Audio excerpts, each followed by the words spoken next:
Nakikita po namin, sabi niya, kung paano winawaldas ang pera ng bayan.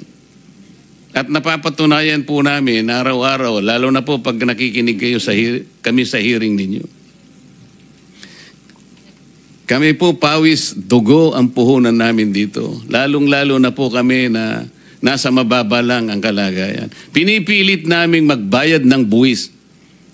Pero ganito po bang kinapupuntahan ng aming buwis na binibigay? Pwede po ba, kanya, Senator, pwede bang mag-request pakikita ko sa iyo ang mga text messages mamaya para sabihin ko lang sa iyo na totoong sinasabi ko. Pwede bang ilaban nyo kami na next year wag muna kaming magbayad ng buwis? Sapagkat ito palang kinapupuntahan.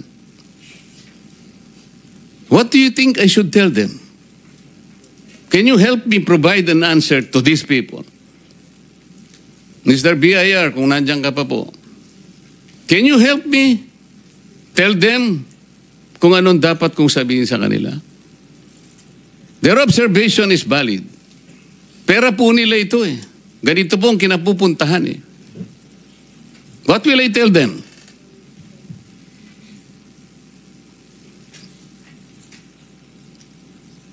Yes, ma'am. Baka gusto mo sumagot. Tama po kayo, Your Honor. No, I'm asking you to help me. Yes po. What will I tell them? Ito pa po yung sinasabi ng iba. Bakit po ngayon lang nalaman? Mabuti po ang presidente nalaman niya after 3 years. Ganito na po palang nangyayari.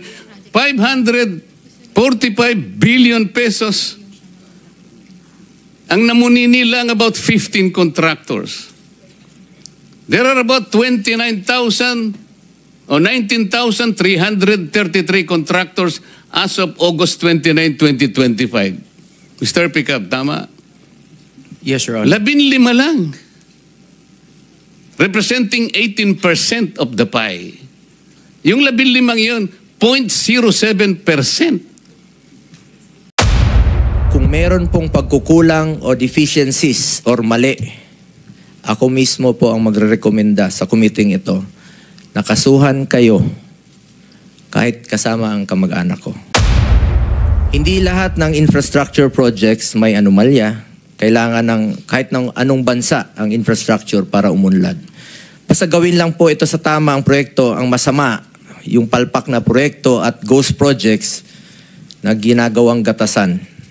Huwag lang po sanang bastusan. At ulitin ko, for the 9th time, I have nothing to do with the business of my family.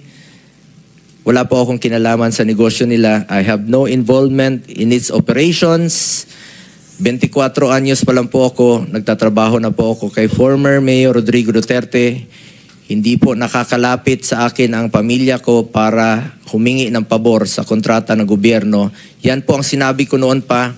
I will resign kapag pumasok po sila sa City Hall or sa Malacanang. Paulit-ulit ko itong sinabi. Pag may gumamit ng pangalan ko, please consider it denied. Ayaw ko po makisali sa negosyo ng pamilya ko at ayaw ko rin po silang makialam sa trabaho ko.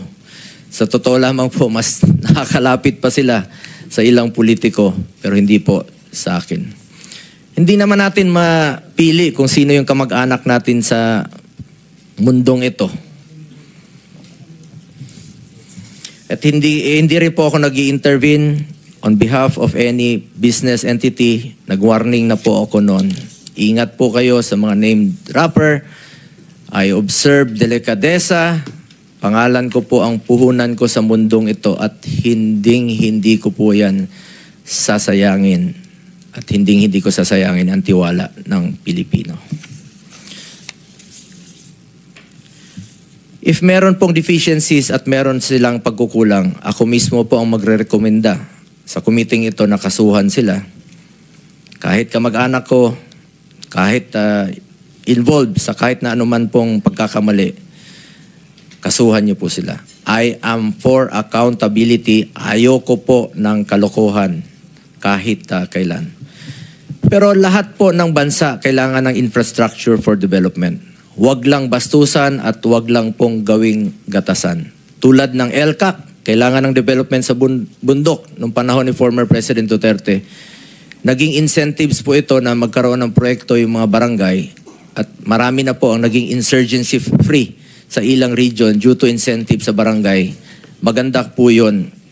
Pero kapag nahaluan ng korupsyon, ayaw namin yan. Noong panahon ni dating Pangulong Duterte, sinisibak niya po pag naamoy niya na merong korupsyon. Thank you, Senator Bong. Actually, I have given you 11 minutes already. Sir, closing na lang po. Naniniwala po ako na ang paglilingkod sa bayan ay dapat may kasamang integridad at pananagutan. I assure the public that I have nothing to do with these transactions and I remain firm in my commitment to transparent and honest service. I am for accountability. Let me repeat, let us make accountable for all those responsible for all this mess. Panagutin natin sila. Salamat, Mr. Chair. Thank you, Senator JB. Ikaw na ito. Thank you, Mr. Chair. Mr. Chair, just like to ask if yung po mga pinatawag natin kanina na binigyan yung deadline na 10 a.m. Andito si engineer, si for DE Henry Alcantara. Is he here? Si Bryce Hernandez po, dumating na po ba? Yung DE ngayon na kasalukuyan yung DE. Wala pa ho. Si Bryce Hernandez. Wala po. DE Alcantara po nasa... Apo, si Bryce po, hinahanap namin. Kasi nabanggit po kanina eh. Wala po. At si JP Mendoza, wala rin po.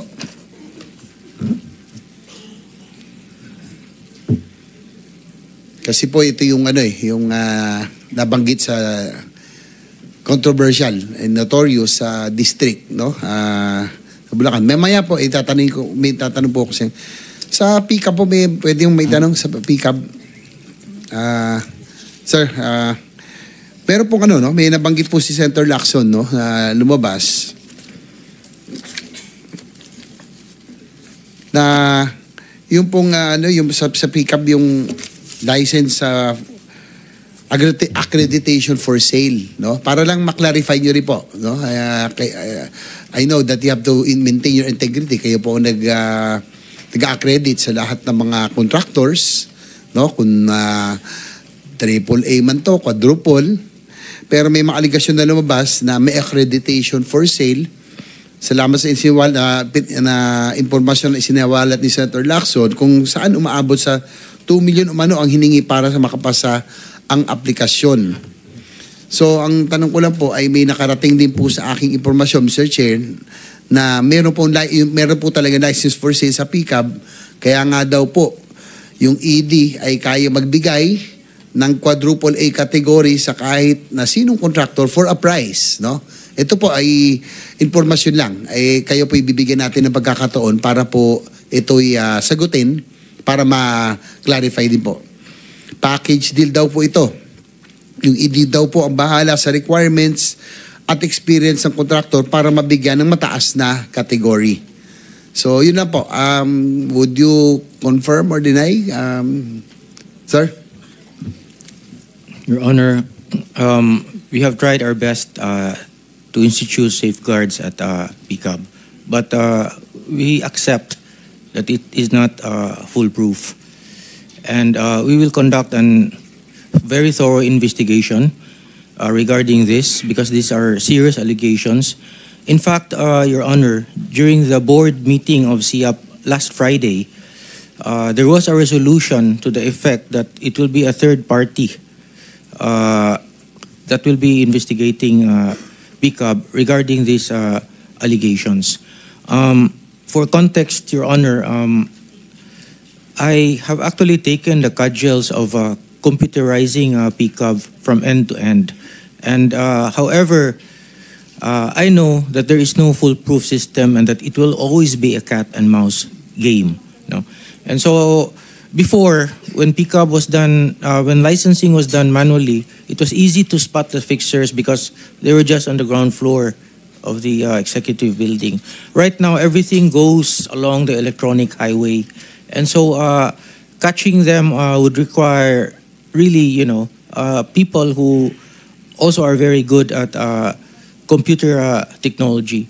So what I can assure you, Your Honor, is that we will be conducting a thorough, exhaustive investigation, and let the chips fall where they may.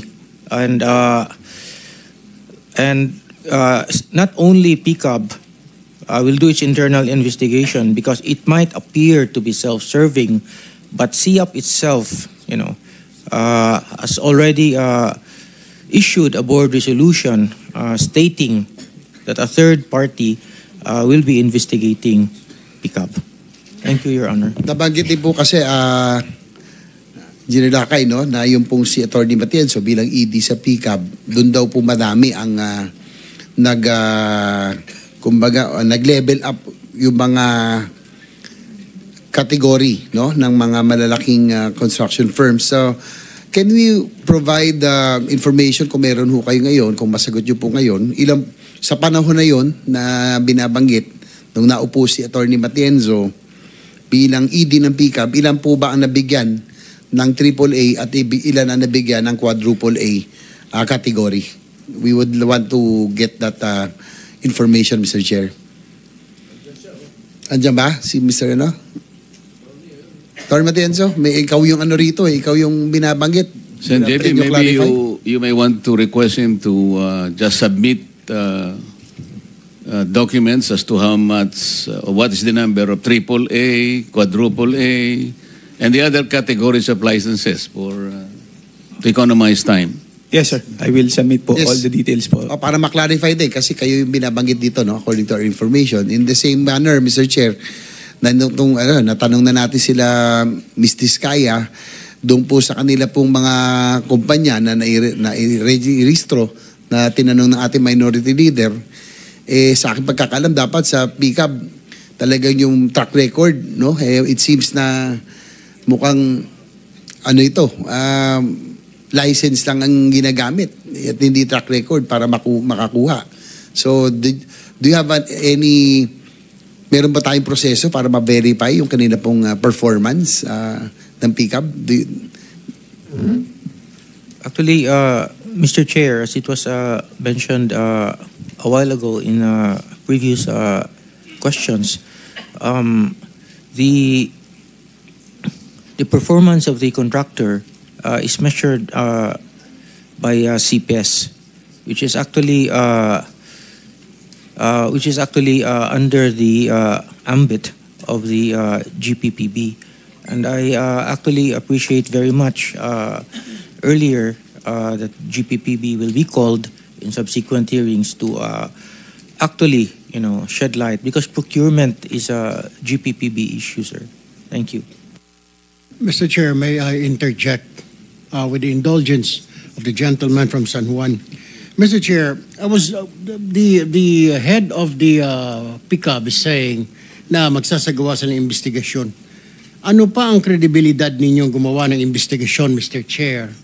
Kung kayo mismo, mga board of directors nyo, mga kontratista, may mga kontrata sa gobyerno, ikaw, may proyekto, may contractor ka din, though sinasabi mo kanina wala kang proyekto sa gobyerno.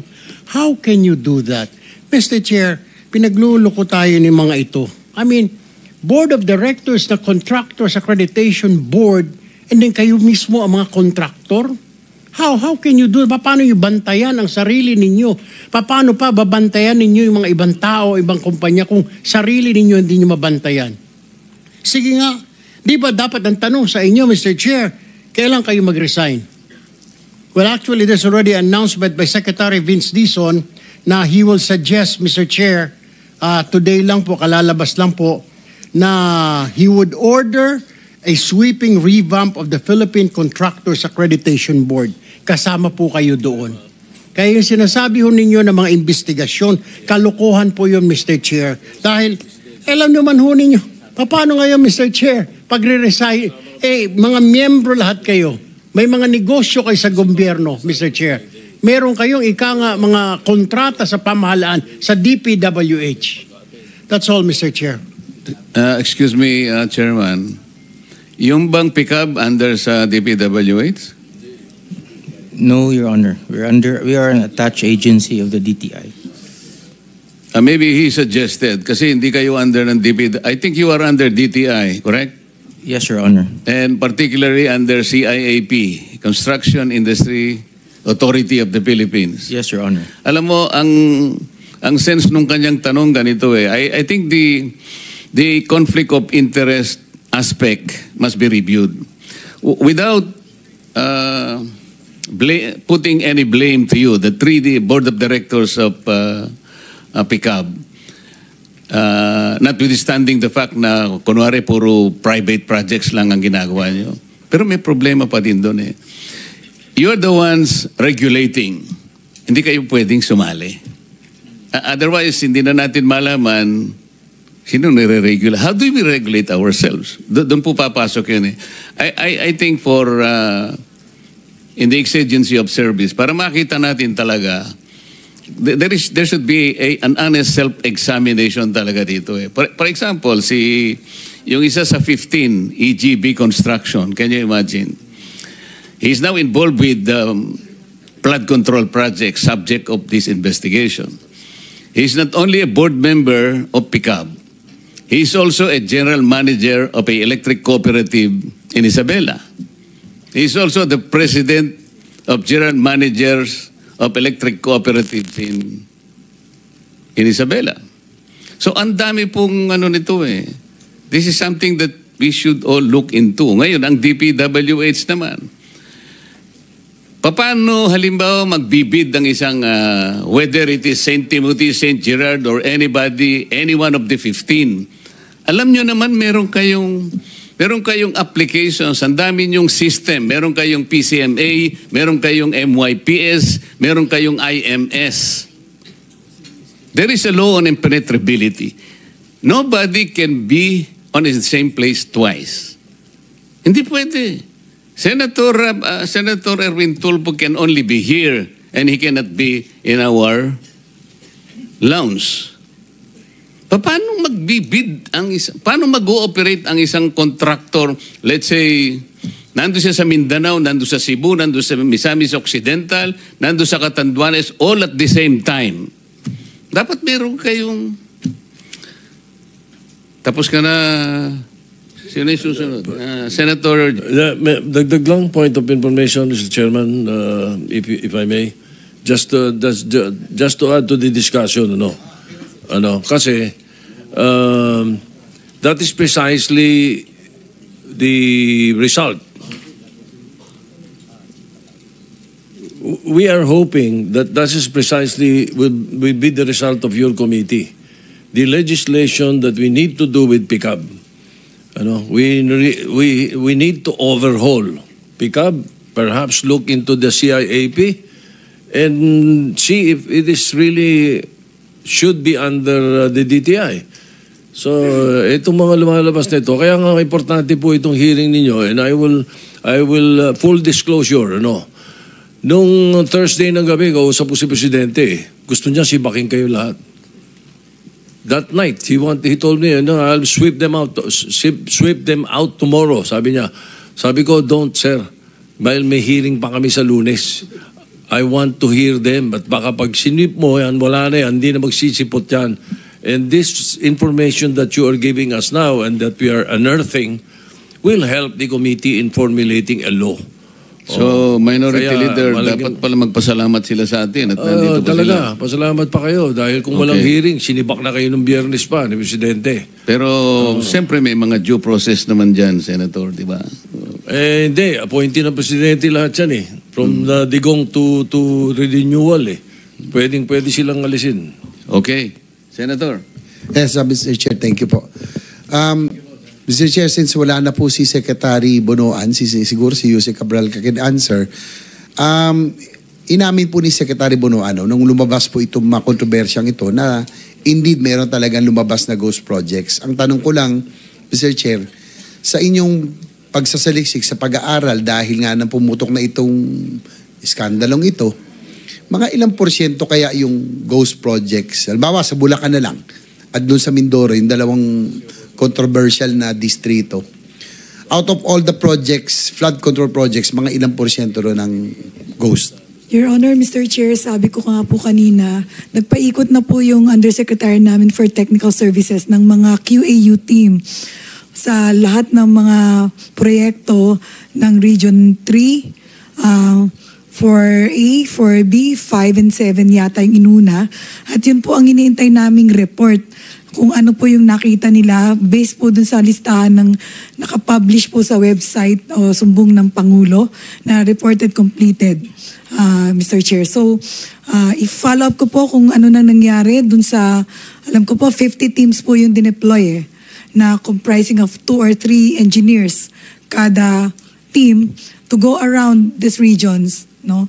So, meanwhile po, yung internal audit din po, alam kong meron silang napuntang 2. May report na yata po sila na ready naman po yatang isubmit kay Secretary Dizon pagka magkaroon siya ng meeting. Pero hindi ko po alam kung anong porsyento dun sa completed o dun sa nakareport dun sa dashboard ng website ng sumbong sa Pangulo kung ilan po yung sinasabing guni-guni or ghost project. But do you confirm na meron talaga? Sabi po ni Secretary, meron po. Pwede natin, Mr. Chair, kung andito na rin si former DE Henry Alcantara. Kasi Andito po, nabanggit yung niya na very notorious, no? Sa privilege speech, dito sa nangyaring hearing. Maaaring pwede po siyang patawag na po natin. Para... Chair directs DE Alcantara to please take your seat.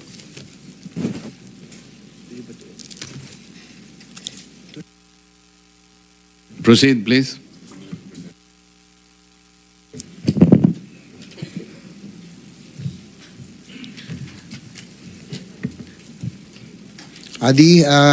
Henry Alcantara, kasi po nabanggitin ko kayo, ito yung pagkakataon din na maklarify nyo at malinis yung inyong pangalan dahil sa lumalabas dito sa pagdinig ng Blue Ribbon Committee at doon sa privilege speech ni Senator Lacson ay yung inyo pong District Engineering Office ang naging notorious, no, sa Bulacan. At na-confirm din po at inamin din po ni Secretary Bonoan na meron indeed na lumalabas na ghost projects. Ang katanungan ko lang po dito, narinig nyo ba na meron pala totoo ba na merong doon sa inyong terminology, doon sa inyong distrito na merong mga proyektong pang-sports at merong pang-pamilya? Narinig nyo na ba yun? Your Honor, Chair, parang hindi ko po mag-gets yung pang-sports saka pang-pamilya po eh. Kasi po, yan base ron sa dating commercial at saka ibig sabihin po niyan, pag sinabing pang-pamilya, ito po yung mga proyektong lehitimo, may execution at na-deliver, no? Na mga lehitimong kontraktor. At yung pang-sports, ito daw po ito yung talagang pwedeng paglaruan at talagang walang delivery, ito po yung guni-guni, ito po yung ghost projects at talagang buo yun na pinipera na lang. So, kino-confirm nyo ba o dinideny nyo na meron pong ganitong dun sa inyong distrito? If I may po, explain ko lang po.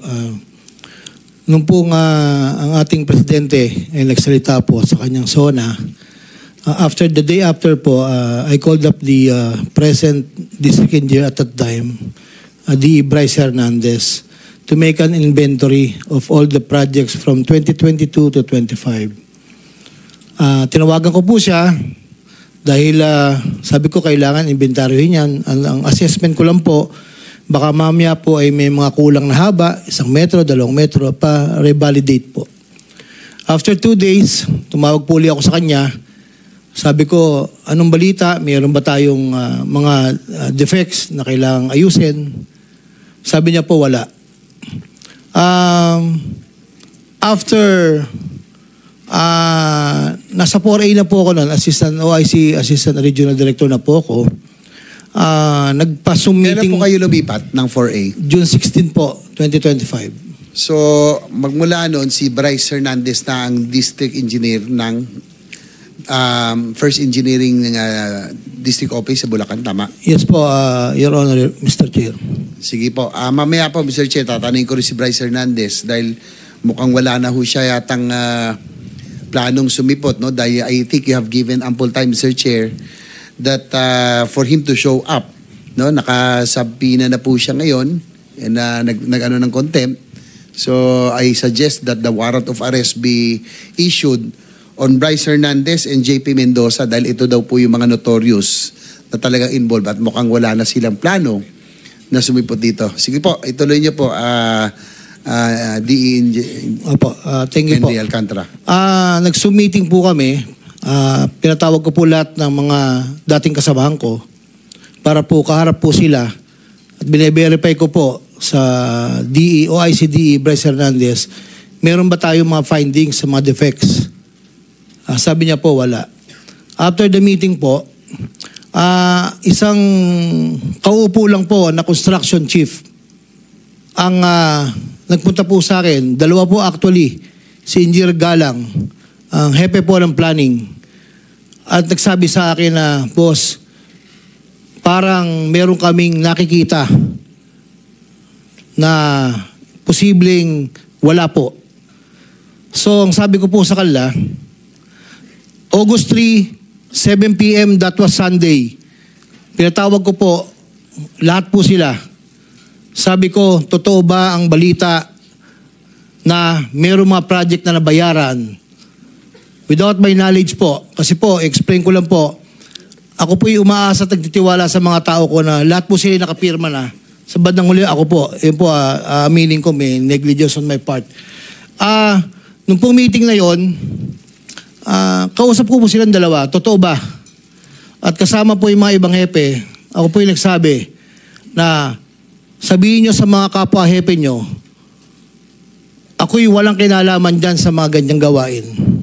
At sila po ay nagsalita na yun naman daw po ay ipagagawa sa kontraktor. Sa kontraktor po ipapagawa. So, after po ng meeting, kinausap ko po yung Engineer J.M. Ramos, which is the construction chief. Sabi ko, mag-ikot ka, magsama ka ng mga tao. Baka mamaya, mayroong mga ibang kulang talaga. So, after a day po, nag-report po sa akin na di umano'y meron pong mga mangilan-ngilan. Hindi ko po alam yung eksaktong figure. Na posible po. Na posible.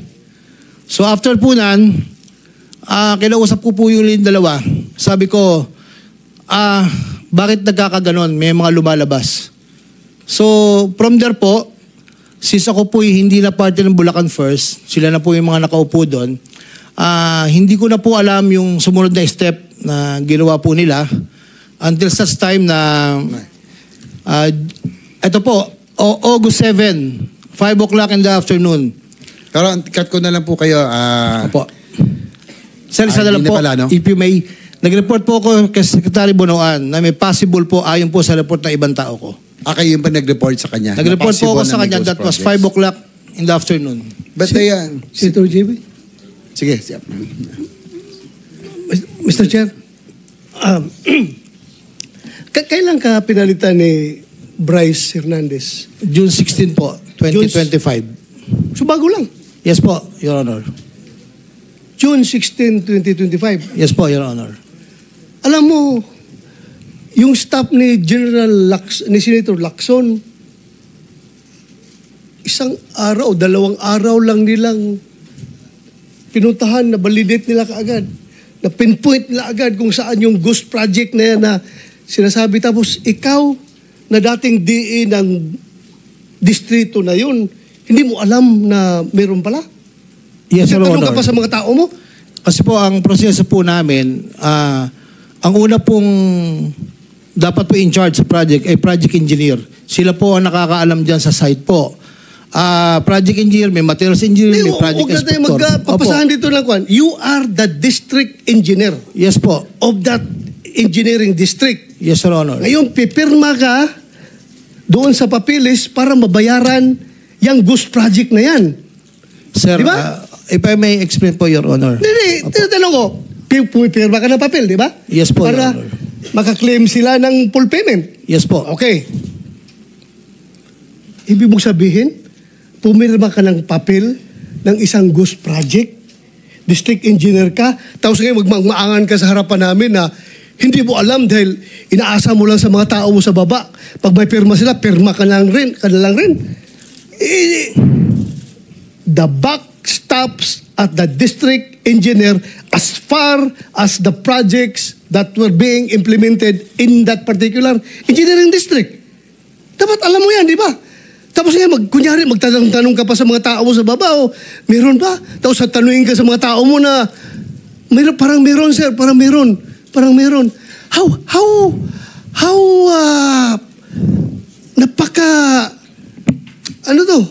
Napaka-hirap intindihin na ikaw, district engineer, hindi mo alam.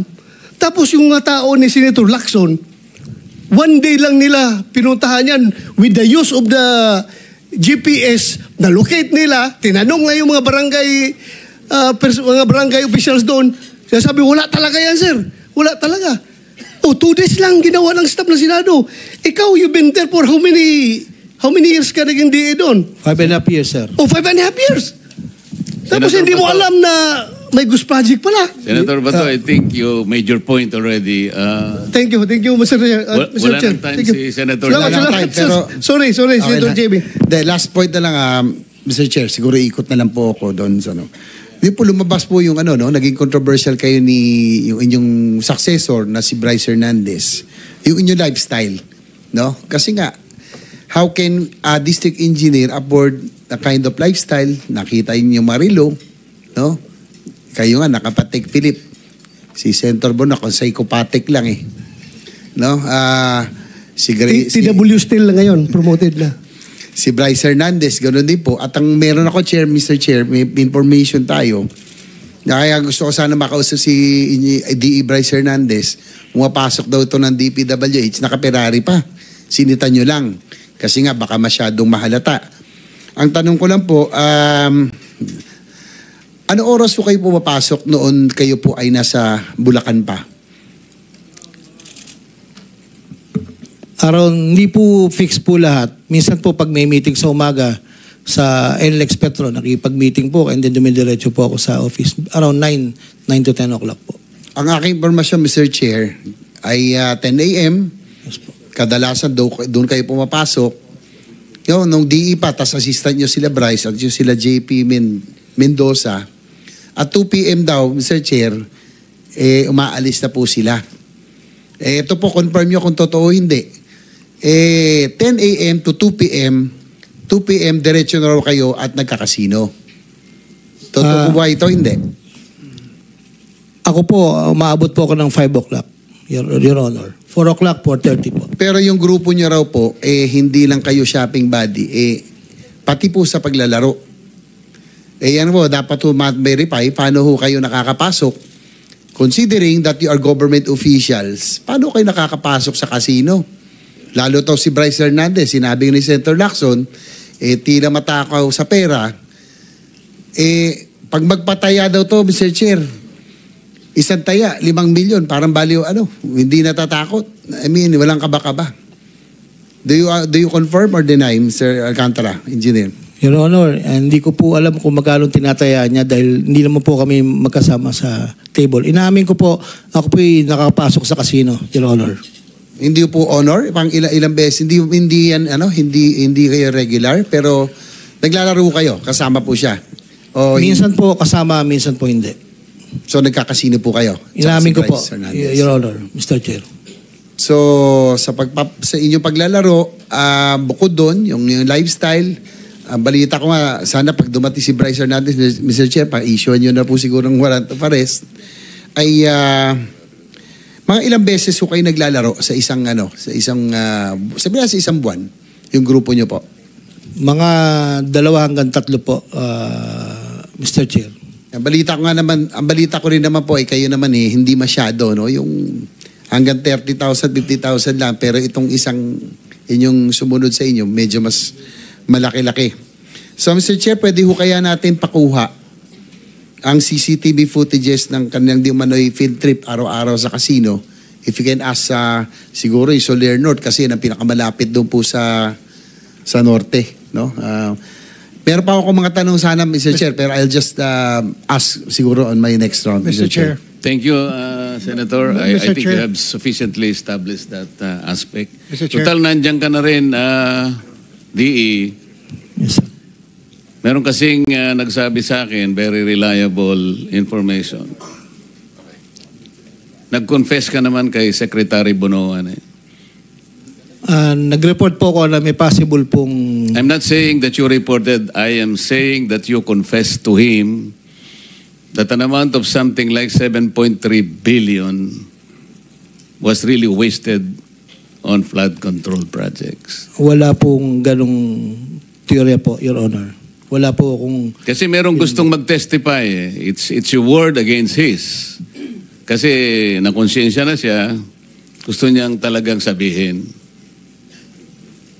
Your Honor, yung pong amount at bilang, wala po talaga po akong binanggit kay Secretary. Kasi palagi mong sinasabi, ayun, kamukha nito, palagi mo gusto na nating tanggapin ito. The DPWH already submitted 2 cases of ghost projects. Ito yung sa May Capis, Taliptip River, Package B, Barangay Perez, Bulacan. At saka yung Riverwall, Purokpor, Barangay Piel, Baliwag, Bulacan. These are reported ghost projects just submitted to this committee. At ito'y teritoryo mo. Ghost ito ha. Ang nakalagay rito, nagkaroon na ng show cause order dito. Ikaw, Henry Alcantara, ADE, Bryce Erickson Hernandez, ang mga liables yan, accountant, cashier 2, project engineer, materials engineer, and so on and so forth. Ito nga yung tinatanong namin kanina pa, because in the last hearing, the TPWH already indicated to us that it will submit several cases of ghost flood control projects. Unfortunately, to our disappointment, bago nag-resign si Secretary Bonoan, tinext ko siya yesterday, nung isang araw pa. Kasi nga 2 lang ang kanyang ibinigay sa amin. The indication, it should have been at least 50 ghost flood control projects. Ang binigay niya sa akin, bago siya mag-resign, indication that there are 15. Kasi sabi niya rito, without structure. Hindi ko alam kung ibig sabihin ito ay ghost projects. So ang ginawa namin, ginamit namin yung mga datos na nanggaling sa presidente na ibinigay niya sa amin at binerify na namin yung iba. Nakatulong nga yung ginawa ni Senator Lacson para ma-determine and ma-confirm lahat ito. There are 60 projects na parang lumilitaw, ganun nga yung kanilang characterization. Total 60 flood control projects. 15 dito binigay nyo sa Silver Wolves pa Construction Corporation. Wawaw Builders, 6. St. Timothy plus St. Matthew, 4. Unimax Steel, 4. Jagon Build Construction Corporation, 3. SYMS Construction Trading, 3. M3 Construct Corporation, 3. Darcy and Anna Builders Trading, 3. MG Sanidan, 3. And several others with 1 project each. 60 projects na kandidato sa ghost projects.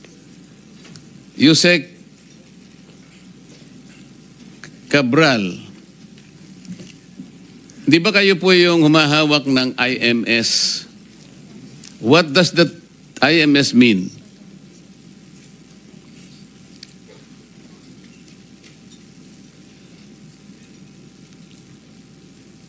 Your Honor, I think 2 weeks ago, nire-assign po sa akin ni Secretary yung Information Management System Information Management Service.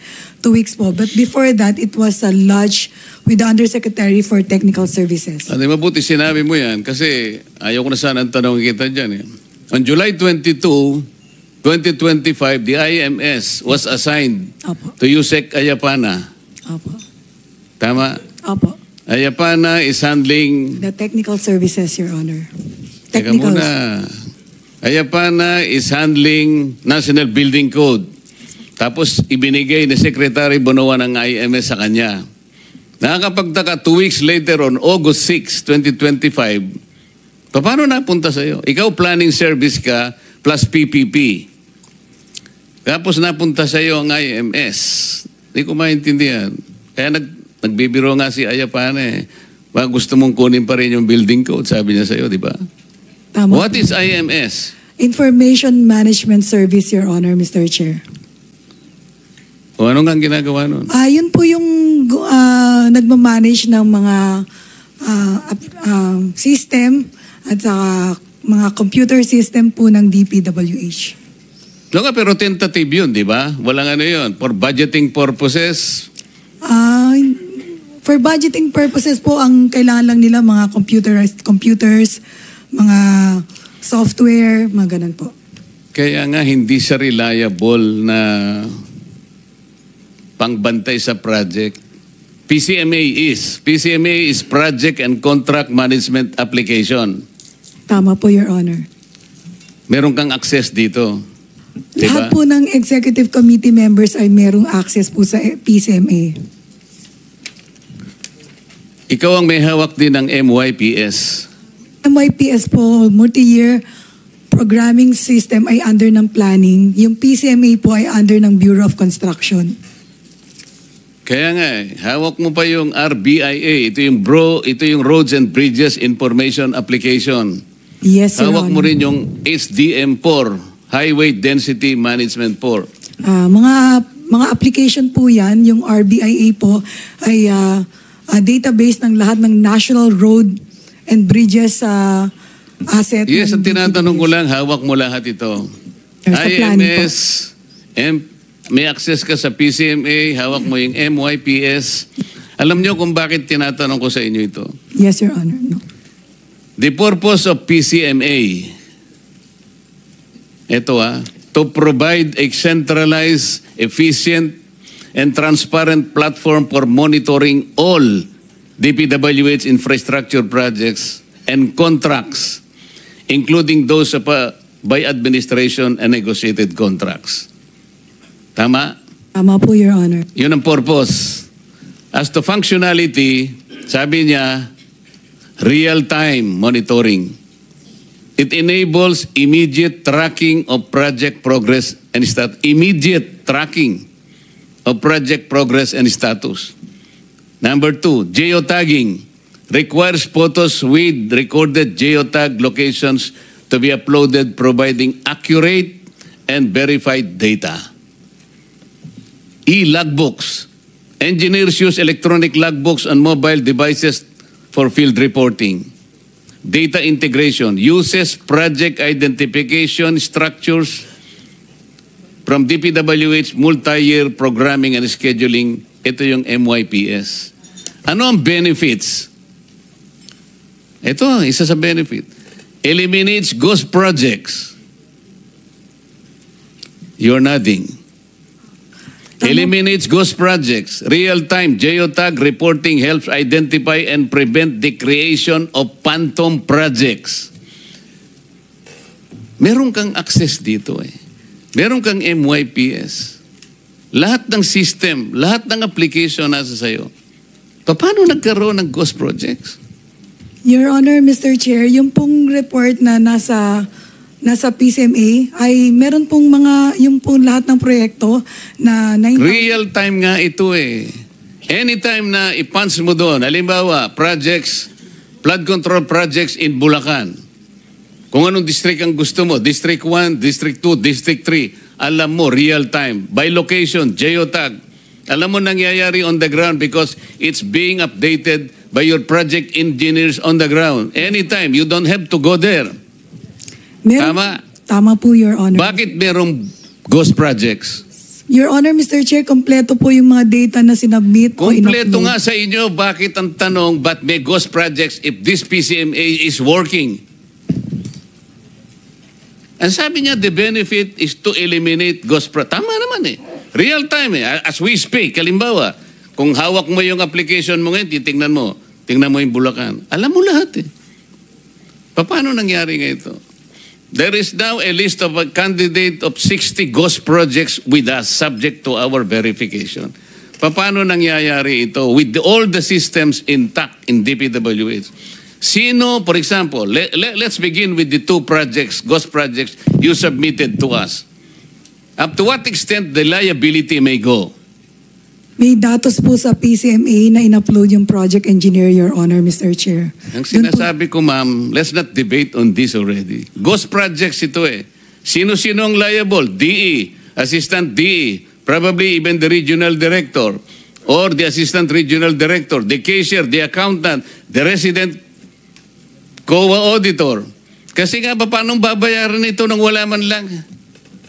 Asaan ang PCMA? Tama po, Your Honor. Alam mo, ma'am, dumating ako dito na malungkot. Alam mo kung bakit? Several text messages are being